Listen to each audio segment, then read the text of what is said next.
ಎಲ್ಲರಿಗೂ ನಮಸ್ತೆ. Welcome back to YL tutorial. ನೀವಿನ್ನೂ ನನ್ನ ಚಾನೆಲ್ಗೆ ಸಬ್ಸ್ಕ್ರೈಬ್ ಆಗಿಲ್ಲ ಅಂದ್ರೆ ಈ ಕೂಡಲೇ ಸಬ್ಸ್ಕ್ರೈಬ್ ಮಾಡ್ಕೊಳ್ಳಿ.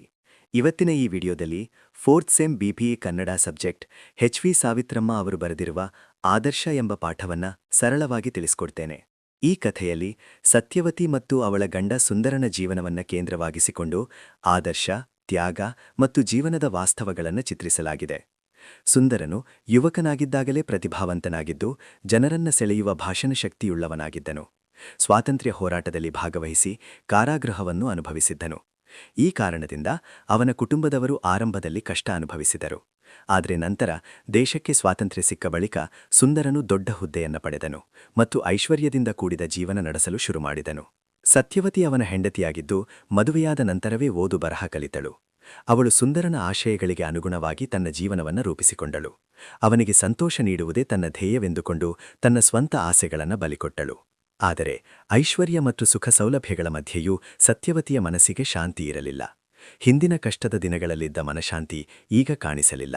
ಜೀವನದ ಗುರಿ ಮತ್ತು ಅರ್ಥದ ಬಗ್ಗೆ ಅವಳಿಗೆ ಸಂದೇಹಗಳು ಹುಟ್ಟುತ್ತವೆ. ಐಶ್ವರ್ಯ ಮತ್ತು ಹುದ್ದೆ ಜೀವನಕ್ಕೆ ಸಂಪೂರ್ಣ ಸಂತೋಷವನ್ನು ನೀಡುವುದಿಲ್ಲ. ನಿಜವಾದ ಸಂತೋಷ ಮನಶಾಂತಿ ಮತ್ತು ಆದರ್ಶ ಜೀವನದಲ್ಲಿದೆ. ವ್ಯಕ್ತಿಯು ತನ್ನ ಮೌಲ್ಯಗಳನ್ನು ಕಳೆದುಕೊಂಡಾಗ ಒಳಗಿನ ಶೂನ್ಯತೆ ಹೆಚ್ಚಾಗುತ್ತದೆ.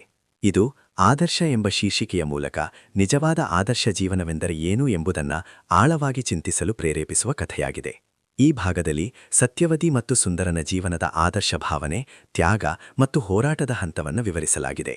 ಸುಂದರನು ವಾಕ್ಚಾತುರ್ಯ ಮತ್ತು ವ್ಯಕ್ತಿತ್ವವು ಎಲ್ಲರನ್ನೂ ಆಕರ್ಷಿಸುವಂತಿತ್ತು. ಅವನ ಮಾತಿನ ಪ್ರಭಾವಕ್ಕೆ ಸತ್ಯವತಿ ಸಂಪೂರ್ಣವಾಗಿ ಮಾರುಹೋಗಿ ಅವನನ್ನು ತನ್ನ ಜೀವನದ ಆದರ್ಶ ವ್ಯಕ್ತಿ ಎಂದು ಸ್ವೀಕರಿಸಿದ್ದಳು. ಅವನ ಆಶಯಗಳನ್ನೇ ತನ್ನ ಆಶಯಗಳಾಗಿ ಮಾಡಿಕೊಂಡು ಅವನ ಪ್ರತಿಯೊಂದು ಕಾರ್ಯಕ್ಕೂ ಬೆಂಬಲ ನೀಡುತ್ತಿದ್ದಳು. ಇದರಿಂದ ಅವಳು ಕುಟುಂಬದವರ ಟೀಕೆಗೂ ಗುರಿಯಾಗುತ್ತಾಳೆ. ತಂದೆ ಮತ್ತು ಮಾವ ಅವಳನ್ನೇ ಸುಂದರನ ಹಾಳಾಗುವ ಕಾರಣವೆಂದು ಆರೋಪಿಸುತ್ತಾರೆ. ಭಾರತದ ಸ್ವಾತಂತ್ರ್ಯ ಹೋರಾಟದಲ್ಲಿ ಭಾಗವಹಿಸುವ ವೇಳೆ ಸತ್ಯವತಿ ಹಲವಾರು ಬಾರಿ ಜೈಲು ಶಿಕ್ಷೆಯನ್ನು ಅನುಭವಿಸುತ್ತಾಳೆ. ಮೊದಲ ಬಾರಿ ಅವಳನ್ನು ಕಾರಾಗೃಹಕ್ಕೆ ಕರೆದೊಯ್ಯುವಾಗ ಸುಂದರನಿಗೆ ತುಂಬಾ ಕಳವಳವಾಗುತ್ತದೆ. ಆದರೆ ಜೈಲಿನಲ್ಲಿ ಅವಳ ಧೈರ್ಯ ಮತ್ತು ತಪಸ್ವಿಯಂತ ಮನೋಭಾವವನ್ನು ಕಂಡು ಅವನು ಆಶ್ಚರ್ಯಪಡುತ್ತಾನೆ. ಅವಳು ಯಾವುದೇ ತೊಂದರೆಯಿಲ್ಲವೆಂದು ಹೇಳಿ ತನ್ನ ಕಾರ್ಯದ ಬಗ್ಗೆ ದೃಢ ನಿಲುವು ತೋರಿಸುತ್ತಾಳೆ. ಸಮಾಜದ ಟೀಕೆಗಳು ಮತ್ತು ಕುಟುಂಬದ ವಿರೋಧಗಳ ನಡುವೆಯೂ ಸತ್ಯವತಿ ತನ್ನ ಹೋರಾಟವನ್ನು ಮುಂದುವರಿಸುತ್ತಾಳೆ. ಅನೇಕ ಬಾರಿ ಜೈಲು ಸೇರಿ ಲಾಠಿ ಏಟುಗಳನ್ನು ಸಹಿಸಿಕೊಂಡು ಬಂದರೂ ಅವಳ ಧೈರ್ಯ ಕಡಿಮೆಯಾಗುವುದಿಲ್ಲ. ಹಿಂದೆ ಭಯಪಡುವ ಹೆಂಗಸಾಗಿದ್ದ ಅವಳು ಈಗ ಸಾರ್ವಜನಿಕವಾಗಿ ಭಾಷಣ ಮಾಡುವ ಮಟ್ಟಿಗೆ ಬೆಳೆಯುತ್ತಾಳೆ. ಹಳ್ಳಿ ಹಳ್ಳಿಗೆ ತೆರಳಿ ಜನರೊಂದಿಗೆ ಬೆರೆತು ಸೇವೆ ಮಾಡುವುದನ್ನು ಕಲಿಯುತ್ತಾಳೆ. ಆ ಕಾಲದ ಕಷ್ಟದ ಜೀವನದಲ್ಲಿಯೇ ಅವಳಿಗೆ ನಿಜವಾದ ಸಂತೋಷವಿತ್ತು. ಸುಂದರನ ಒಂದು ಮೆಚ್ಚುಗೆಯ ನಗು ಅಥವಾ ದೃಷ್ಟಿಯೇ ಅವಳಿಗೆ ತನ್ನ ಜೀವನ ಸಾರ್ಥಕವೆನ್ನಿಸುತ್ತಿತ್ತು. ನಂತರ ಮಗ ರಘು ಹುಟ್ಟಿದಾಗ ಸುಂದರನು ಅವಳ ಮತ್ತು ಮಗುವಿನ ಮೇಲಿನ ಕಾಳಜಿಯನ್ನು ತೋರಿಸುತ್ತಾನೆ. ರಘುವನ್ನು ಕೈಯಲ್ಲಿ ಹಿಡಿದು ಭಾರತ ಮಾತೆಗೆ ಇನ್ನೊಬ್ಬ ಸೇವಕ ಎಂದು ಹೇಳಿದಾಗ ಸತ್ಯವತಿಯ ತಾಯಿತನದ ಹೃದಯ ಹೆಮ್ಮೆಯಿಂದ ತುಂಬುತ್ತದೆ. ಸತ್ಯವತಿ ತನ್ನ ಗಂಡನ ಆದರ್ಶಗಳನ್ನು ಸಂಪೂರ್ಣವಾಗಿ ಸ್ವೀಕರಿಸಿದಳು. ಸ್ವಾತಂತ್ರ್ಯ ಹೋರಾಟದಲ್ಲಿ ತ್ಯಾಗ ಮತ್ತು ಧೈರ್ಯ ಪ್ರದರ್ಶಿಸಿದಳು. ಕುಟುಂಬದ ವಿರೋಧ ಮತ್ತು ಸಮಾಜದ ಟೀಕೆಯನ್ನು ಎದುರಿಸಿದಳು. ಕಷ್ಟದ ದಿನಗಳಲ್ಲಿಯೇ ನಿಜವಾದ ಸಂತೋಷ ಕಂಡಳು. ಈ ಭಾಗವು ಸತ್ಯವತಿಯ ಆದರ್ಶಪರ ಜೀವನ, ತ್ಯಾಗ ಮತ್ತು ಹೋರಾಟದ ಮಹತ್ವವನ್ನು ತೋರಿಸುತ್ತದೆ. ಈ ಭಾಗದಲ್ಲಿ ಸ್ವಾತಂತ್ರ್ಯ ನಂತರದ ಸುಂದರ ಮತ್ತು ಸತ್ಯವತಿಯ ಜೀವನದ ಬದಲಾವಣೆ ಮತ್ತು ಒಳಮನಸ್ಸಿನ ಸಂಘರ್ಷವನ್ನು ಚಿತ್ರಿಸಲಾಗಿದೆ. ಭಾರತಕ್ಕೆ ಸ್ವಾತಂತ್ರ್ಯ ಸಿಕ್ಕ ನಂತರ ಸುಂದರನ ಹೋರಾಟ ವ್ಯರ್ಥವಾಗದೆ ಅವನು ಜನರನ್ನ ಮೆಚ್ಚುಗೆ ಪಡೆದು ಉನ್ನತ ಹುದ್ದೆಗೆ ಏರುತ್ತಾನೆ. ದೇಶ ಸೇವೆಗೆ ಪ್ರತಿಜ್ಞೆ ಮಾಡಿದ ನಾಯಕರು ಈಗ ಆಡಳಿತವನ್ನು ಹಿಡಿದಿದ್ದಾರೆ. ಸತ್ಯವತಿಗೂ ಈಗ ಯಾವುದೇ ಕೊರತೆಯಿಲ್ಲ. ಐಶ್ವರ್ಯ, ಭದ್ರತೆ ಮತ್ತು ಸುಖ ಸೌಲಭ್ಯಗಳ ಜೀವನ ಸಿಕ್ಕಿದೆ. ಆದರೆ ಈ ಹೊರಗಿನ ಸೌಕರ್ಯಗಳ ನಡುವೆಯೂ ಸತ್ಯವತಿಯ ಮನಸ್ಸಿಗೆ ಶಾಂತಿಯಿಲ್ಲ. ಹಿಂದೆ ಇದ್ದ ಅನಿಶ್ಚಿತತೆ, ಕಷ್ಟಗಳ ನಡುವೆಯೇ ಅವಳು ಅನುಭವಿಸಿದ್ದ ಆಂತರಿಕ ಸಂತೋಷ ಈಗ ಕಾಣೆಯಾಗುತ್ತದೆ. ಈಗ ಜೀವನ ಸುವ್ಯವಸ್ಥಿತವಾಗಿದ್ದರೂ ಅವಳ ಮನಸ್ಸಿನಲ್ಲಿ ಖಾಲಿತನ ಮತ್ತು ಅಸಮಾಧಾನ ತುಂಬಿದೆ. ಹೊರಗಿನ ಸುಂದರ ಪರಿಸರ, ಹೂಗಳು, ಸ್ವಚ್ಛ ರಸ್ತೆ ಇವೆಲ್ಲವೂ ಅವಳ ಒಳಗಿನ ಅಶಾಂತಿಗೆ ವಿರುದ್ಧವಾಗಿವೆ. ಮನೆಯಲ್ಲಿರುವ ಸೇವಕರು, ಸುಂದರನ ಅಧಿಕಾರದ ಜೀವನ ಇವುಗಳ ಮಧ್ಯೆ ಅವಳು ದೂರವಾಗಿರುವ ಭಾವನೆ ಅನುಭವಿಸುತ್ತಾಳೆ. ಸುಂದರನಲ್ಲಿಯೂ ಬದಲಾವಣೆ ಕಂಡುಬರುತ್ತದೆ. ಅವನು ಈಗ ಅಧಿಕಾರದ ಜೀವನಕ್ಕೆ ಹೊಂದಿಕೊಂಡಿದ್ದಾನೆ. ಮಧ್ಯಾಹ್ನದ ನಿದ್ರೆ, ಆರಾಮದ ಜೀವನ ಅವನ ಭಾಗವಾಗಿದೆ. ಹಿಂದಿನಂತೆ ಸತ್ಯವತಿಯೊಂದಿಗೆ ಸಮಯ ಕಳೆಯುವುದಿಲ್ಲ. ಸತ್ಯವತಿ ಈಗ ಅವನೊಂದಿಗೆ ಮನಬಿಚ್ಚಿ ಮಾತನಾಡಲು ಸಾಧ್ಯವಾಗುವುದಿಲ್ಲ. ಅವಳು ತನ್ನ ಸಂಕೋಚಿತ ಸ್ವಭಾವವನ್ನೇ ಕಾರಣವೆಂದುಕೊಂಡು ತನ್ನನ್ನೇ ದೂರುತ್ತಾಳೆ. ಸ್ವಾತಂತ್ರ್ಯ ನಂತರ ಐಶ್ವರ್ಯ ಜೀವನ ಸಿಕ್ಕರೂ ಮನಃಶಾಂತಿಯಿಲ್ಲ. ಸತ್ಯವತಿಯ ಒಳಗಿನ ಖಾಲಿತನ ಮತ್ತು ಅಶಾಂತಿ ಹೆಚ್ಚಾಗಿದೆ. ಸುಂದರನ ಜೀವನದಲ್ಲಿ ಆರಾಮ ಮತ್ತು ಅಧಿಕಾರದ ಪ್ರಭಾವ ಹೆಚ್ಚಾಗಿದೆ. ದಾಂಪತ್ಯದಲ್ಲಿ ದೂರ ಉಂಟಾಗಿದೆ. ಈ ಭಾಗವು ಆದರ್ಶ ಕಥೆಯ ಮುಖ್ಯ ತತ್ವವನ್ನು ಸ್ಪಷ್ಟಪಡಿಸುತ್ತದೆ. ಬಾಹ್ಯ ಐಶ್ವರ್ಯಕ್ಕಿಂತ ಒಳಗಿನ ಮೌಲ್ಯಗಳು ಮತ್ತು ಸಂಬಂಧಗಳೇ ನಿಜವಾದ ಸಂತೋಷವನ್ನು ನೀಡುತ್ತವೆ. ಈ ಭಾಗದಲ್ಲಿ ಸತ್ಯವತಿಯ ಮನಸ್ಸಿನೊಳಗಿನ ಗೊಂದಲ ಮತ್ತು ಸಾಮಾಜಿಕ ವಾಸ್ತವದ ಅರಿವು ಇನ್ನಷ್ಟು ತೀವ್ರವಾಗುತ್ತದೆ. ಒಂದು ದಿನ ಸತ್ಯವತಿ ಕಿಟಕಿಯಿಂದ ಹೊರಗೆ ನೋಡುತ್ತಿರುವಾಗ ಛತ್ರಿ ಹಿಡಿದು ಬರುತ್ತಿರುವ ಒಬ್ಬ ಹೆಂಗಸನ್ನ ಗಮನಿಸುತ್ತಾಳೆ. ಹತ್ತಿರ ಬಂದಾಗ ಆಕೆ ಜಿಲ್ಲಾಧಿಕಾರಿಯ ಹೆಂಡತಿ ತಂಗಮ್ಮ ಎಂದು ಗುರುತಿಸುತ್ತಾಳೆ. ಹಿಂದೆ ಬ್ರಿಟಿಷ್ ಆಡಳಿತದ ಕಾಲದಲ್ಲಿ ತಂಗಮ್ಮ ಸ್ವಾತಂತ್ರ್ಯ ಹೋರಾಟಗಾರರನ್ನ ಟೀಕಿಸಿದ್ದವಳು. ಸತ್ಯವತಿ ಜೈಲಿನಲ್ಲಿ ಇದ್ದಾಗಲೂ ಆಕೆ ಹೋರಾಟಗಾರರ ವಿರುದ್ಧ ಭಾಷಣ ಮಾಡಿದ್ದನ್ನು ಸತ್ಯವತಿ ನೆನಪಿಸಿಕೊಂಡು ಕೋಪಗೊಳ್ಳುತ್ತಾಳೆ. ಆದರೆ ಈಗ ಪರಿಸ್ಥಿತಿ ಬದಲಾಗಿದೆ. ತಂಗಮ್ಮ ಸತ್ಯವತಿಯ ಮನೆಗೆ ಬಂದು ಕ್ಲಬ್ ಕಾರ್ಯಕ್ರಮಕ್ಕೆ ಅಧ್ಯಕ್ಷೆಯಾಗಲು ಆಹ್ವಾನಿಸುತ್ತದೆ. ಅವಳ ವರ್ತನೆ ತುಂಬಾ ವಿನಯದಿಂದ ಕೂಡಿದೆ. ಇದನ್ನು ನೋಡಿ ಸತ್ಯವತಿಗೆ ಅಚ್ಚರಿಯಾಗುತ್ತದೆ. ಹಿಂದೆ ಹೋರಾಟಗಾರರನ್ನ ತಿರಸ್ಕರಿಸಿದವಳು ಈಗ ಅಧಿಕಾರದಲ್ಲಿರುವವರ ಮುಂದೆ ವಿನಯದಿಂದ ವರ್ತಿಸುತ್ತಿರುವುದು ಅವಳಿಗೆ ದ್ವಂದ್ವ ಭಾವನೆ ಉಂಟುಮಾಡುತ್ತದೆ. ಈ ಘಟನೆ ಸತ್ಯವತಿಗೆ ಆಳವಾದ ಆತ್ಮಪರಿಶೀಲನೆಗೆ ಕಾರಣವಾಗುತ್ತದೆ. ಹಿಂದೆ ಅಧಿಕಾರದಲ್ಲಿದ್ದವರು ಹೋರಾಟಗಾರರನ್ನ ತಿರಸ್ಕರಿಸಿದ್ದರು. ಈಗ ಅಧಿಕಾರ ಹೋರಾಟಗಾರರ ಕೈಗೆ ಬಂದ ಮೇಲೆ ಅದೇ ಜನರು ಗೌರವ ತೋರಿಸುತ್ತಿದ್ದಾರೆ. ಇದನ್ನು ನೋಡಿ ಸತ್ಯವತಿ ತನ್ನನ್ನೇ ಪ್ರಶ್ನಿಸಿಕೊಳ್ಳುತ್ತಾಳೆ. ನಾವು ಹಿಂದೆ ನೀಡಿದ ಆದರ್ಶಗಳು ಮತ್ತು ವಾಗ್ದಾನಗಳೇನಾಯಿತು? ಅಧಿಕಾರಕ್ಕೆ ಬಂದ ಮೇಲೆ ಅವುಗಳನ್ನು ಮರೆತೇವೆ? ಜನರ ಕಷ್ಟಗಳು ಈಗಲೂ ಕೇಳಿಸದೆ ಹೋಗಿವೆವೆ? ಈ ಯೋಚನೆಗಳು ಅವಳ ಮನಸ್ಸನ್ನ ಕಾಡುತ್ತವೆ. ಅವಳು ತನ್ನ ಜೀವನದ ಗುರಿ ಮತ್ತು ಆದರ್ಶಗಳ ಬಗ್ಗೆ ಮತ್ತೆ ಚಿಂತನೆ ಆರಂಭಿಸುತ್ತಾಳೆ. ತಂಗಮ್ಮನ ಭೇಟಿ ಸತ್ಯವತಿಗೆ ಆತ್ಮಪರಿಶೀಲನೆಗೆ ಕಾರಣವಾಗುತ್ತದೆ. ಅಧಿಕಾರದ ಮುಂದೆ ಜನರ ಧೋರಣೆ ಹೇಗೆ ಬದಲಾಗುತ್ತದೆ ಎಂಬುದು ತೋರಿಸಲಾಗಿದೆ. ಸತ್ಯವತಿ ತನ್ನ ಆದರ್ಶಗಳು ಕಳೆದು ಹೋಗಿದೆಯೇ ಎಂಬ ಪ್ರಶ್ನೆಯನ್ನ ಎದುರಿಸುತ್ತಾಳೆ. ಒಳಗಿನ ಅಶಾಂತಿ ಮತ್ತಷ್ಟು ಗಾಢವಾಗುತ್ತದೆ. ಈ ಭಾಗವು ಕಥೆಯ ಕೇಂದ್ರ ಸಂದೇಶವನ್ನ ಗಾಢಗೊಳಿಸುತ್ತದೆ. ಆದರ್ಶಗಳನ್ನು ಉಳಿಸಿಕೊಳ್ಳುವುದು ಅಧಿಕಾರಕ್ಕಿಂತ ಮಹತ್ವವಾಗಿದೆ. ಈ ಭಾಗದಲ್ಲಿ ಸತ್ಯವತಿ ಮತ್ತು ಸುಂದರನ ನಡುವೆ ಇರುವ ಮನೋಭಾವದ ವ್ಯತ್ಯಾಸ ಮತ್ತು ಅವರ ಆದರ್ಶಗಳ ಕುಸಿತ ಸ್ಪಷ್ಟವಾಗುತ್ತದೆ. ಸತ್ಯವತಿ ತನ್ನೊಳಗಿನ ಗೊಂದಲದಿಂದ ಎಲ್ಲವೂ ಕನಸೆ ಎಂದು ಹೇಳುತ್ತಾಳೆ.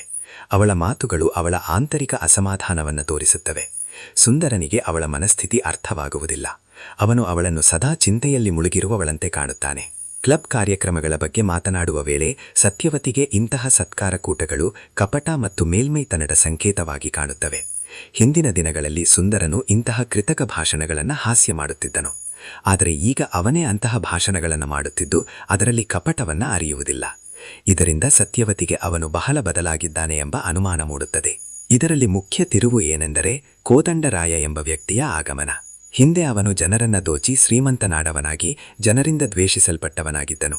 ಸುಂದರನೇ ಅವನನ್ನು ವೇದಿಕೆಗಳಲ್ಲಿ ತೀವ್ರವಾಗಿ ಟೀಕಿಸಿದ್ದನು. ಆದರೆ ಈಗ ಅವನೇ ಸುಂದರನನ್ನ ಭೇಟಿ ಮಾಡಲು ಬರುತ್ತಿರುವುದು ದೊಡ್ಡ ವೈರುಧ್ಯವನ್ನು ತೋರಿಸುತ್ತದೆ.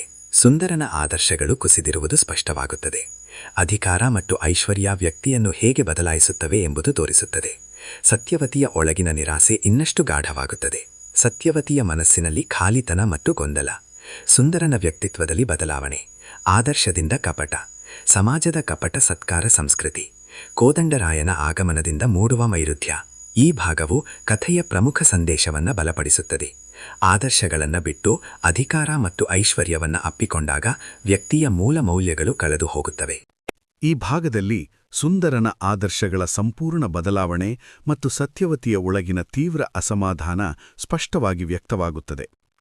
ಹಿಂದೆ ಕೋದಂಡರಾಯನಂತಹ ಶೋಷಕನನ್ನು ತೀವ್ರವಾಗಿ ವಿರೋಧಿಸಿದ್ದ ಸುಂದರ ಈಗ ಅವನನ್ನು ಯಾವುದೇ ದ್ವೇಷವಿಲ್ಲದೆ ಆತ್ಮೀಯವಾಗಿ ಎದುರಿಸಲು ಹೋಗುತ್ತಾನೆ. ಇದನ್ನು ಕಂಡ ಸತ್ಯವತಿಗೆ ಅವಳ ಜೀವನವೇ ಕನಸೋ ವಾಸ್ತವವೋ ಎಂಬ ಅನುಮಾನ ಮೂಡುತ್ತದೆ. ಅವಳ ಮನಸ್ಸು ತುಂಬಾ ಅಶಾಂತಿಯಾಗುತ್ತದೆ. ಈ ಸಂದರ್ಭದಲ್ಲಿ ರಾಜ ಎಂಬ ಸುಂದರನ ಹಳೆಯ ಸ್ನೇಹಿತ ಬರುತ್ತಾನೆ. ಕಷ್ಟದ ದಿನಗಳಲ್ಲಿ ಸುಂದರನ ಜೊತೆ ಇದ್ದವನು. ಈಗಲೂ ಅವನಲ್ಲಿ ಯಾವುದೇ ಬದಲಾವಣೆಯಿಲ್ಲ. ಸರಳ ಜೀವನವೇ ಮುಂದುವರಿದಿದೆ. ಆದರೆ ಸುಂದರನ ಮನೆಗೆ ಪ್ರವೇಶಿಸಲು ಅವನು ಎದುರಿಸಬೇಕಾದ ಅಡೆತಡೆಗಳನ್ನು ನೋಡಿ ಸತ್ಯವತಿಗೆ ಬೇಸರವಾಗುತ್ತದೆ. ಅವಳು ಈ ಜೀವನವನ್ನು ಚಿನ್ನದ ಸಂಕೋಲೆಗಳ ಜೈಲು ಎಂದು ಹೇಳುತ್ತಾಳೆ. ಅಂದರೆ ಐಶ್ವರ್ಯದಲ್ಲಿಯೇ ಬಂಧಿತ ಜೀವನ. ರಾಜನು ಬಡವರ ಉದ್ಧಾರ ಬಗ್ಗೆ ಮಾತಾಡುತ್ತಾನೆ. ಇದನ್ನು ಕೇಳಿ ಸತ್ಯವತಿ ಒಳಗೆ ನಗುವಂತಾಗುತ್ತದೆ.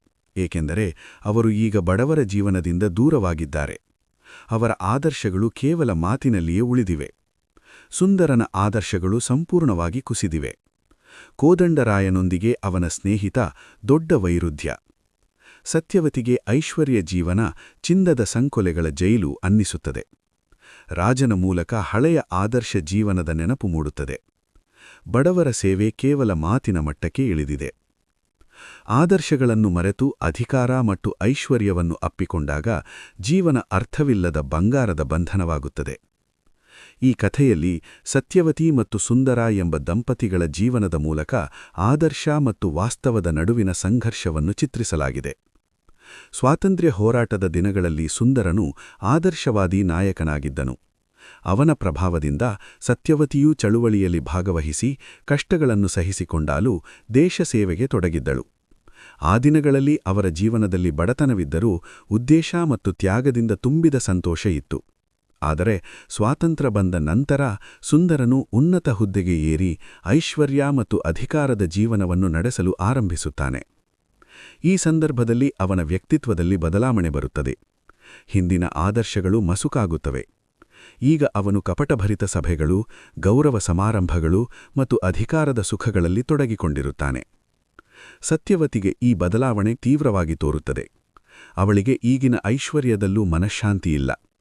ಹಿಂದಿನ ಸರಳ ಮತ್ತು ತ್ಯಾಗಮಯ ಜೀವನವೇ ನಿಜವಾದ ಸಂತೋಷವನ್ನು ಕೊಟ್ಟಿತು ಎಂದು ಅವಳು ಅರಿಯುತ್ತಾಳೆ. ಸುಂದರನಲ್ಲಿನ ಬದಲಾವಣೆ, ಅವನ ದ್ವಂದ್ವ ಜೀವನ ಮತ್ತು ಸಮಾಜದ ನಾಟಕೀಯತೆ ಅವಳ ಮನಸ್ಸನ್ನು ಕಾಡುತ್ತದೆ.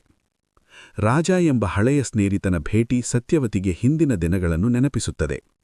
ಅವನ ಸರಳ ಜೀವನ ಮತ್ತು ನಿಷ್ಠೆ ಸುಂದರನ ಈಗಿನ ಜೀವನದೊಂದಿಗೆ ಹೋಲಿಕೆ ಮಾಡಿದಾಗ ಸತ್ಯವತಿಗೆ ಇನ್ನಷ್ಟು ಒಳಗಿನ ಸಂಕಟ ಉಂಟಾಗುತ್ತದೆ. ಆದರ್ಶಗಳನ್ನು ಮರೆತು ಅಧಿಕಾರಕ್ಕೆ ಒಲದರೆ ಜೀವನದಲ್ಲಿ ಹೊರಗೆ ಸುಖ ಇದ್ದರೂ ಒಳಗೆ ಅಶಾಂತಿಯಿರುತ್ತದೆ. ನಿಜವಾದ ಸಂತೋಷವು ಸರಳತೆ, ಸತ್ಯನಿಷ್ಠೆ ಮತ್ತು ಮೌಲ್ಯಗಳಲ್ಲಿದೆ ಎಂಬ ಮೆಸೇಜ್ ಈ ಕಥೆ ನೀಡುತ್ತದೆ. ಈ ಭಾಗದಲ್ಲಿ ಸತ್ಯವತಿ ಮತ್ತು ರಾಜನ ನಡುವಿನ ಸಂಭಾಷಣೆಯ ಮೂಲಕ ಕಥೆಯ ಮುಖ್ಯ ಅರ್ಥ ಇನ್ನಷ್ಟು ಸ್ಪಷ್ಟವಾಗುತ್ತದೆ.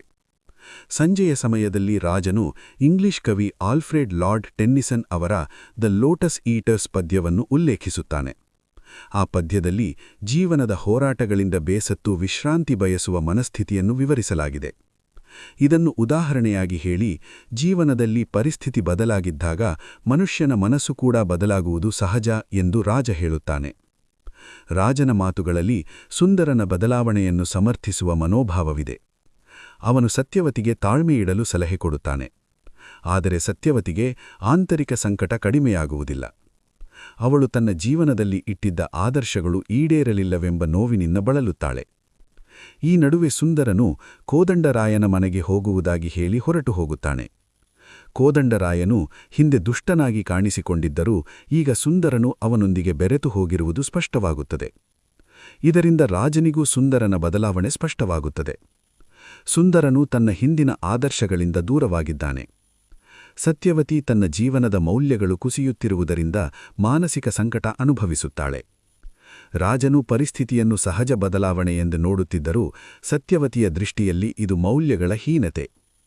ಕೊನೆಗೆ ಈ ಭಾಗವು ಆದರ್ಶ ಮತ್ತು ವಾಸ್ತವದ ನಡುವೆ ಉಂಟಾಗುವ ಸಂಘರ್ಷವನ್ನು ಮತ್ತಷ್ಟು ಗಾಢವಾಗಿ ತೋರಿಸುತ್ತದೆ. ಈ ಭಾಗದಲ್ಲಿ ಸತ್ಯವತಿಯ ಆಂತರಿಕ ಸಂಕಟ ಮತ್ತು ಜೀವನದ ಖಾಲಿತನ ಸ್ಪಷ್ಟವಾಗಿ ಮೂಡಿಬರುತ್ತದೆ. ಕ್ಲಬ್ನ ಸಮಾರಂಭದಲ್ಲಿ ಭಾಗವಹಿಸಿದ ನಂತರ ಸತ್ಯವತಿ ತುಂಬಾ ಆಯಾಸಗೊಂಡಿದ್ದಾಳೆ. ಆ ಕಾರ್ಯಕ್ರಮದಲ್ಲಿ ಯಾವುದೇ ಹೃದಯಸ್ಪರ್ಶಿ ಮಾತುಗಳಿಲ್ಲದೆ ಎಲ್ಲವೂ ಕೇವಲ ಸೋಗು ಮತ್ತು ಕಪಟದ ಪ್ರದರ್ಶನವೆಂದು ಅವಳಿಗೆ ಅನ್ನಿಸುತ್ತದೆ.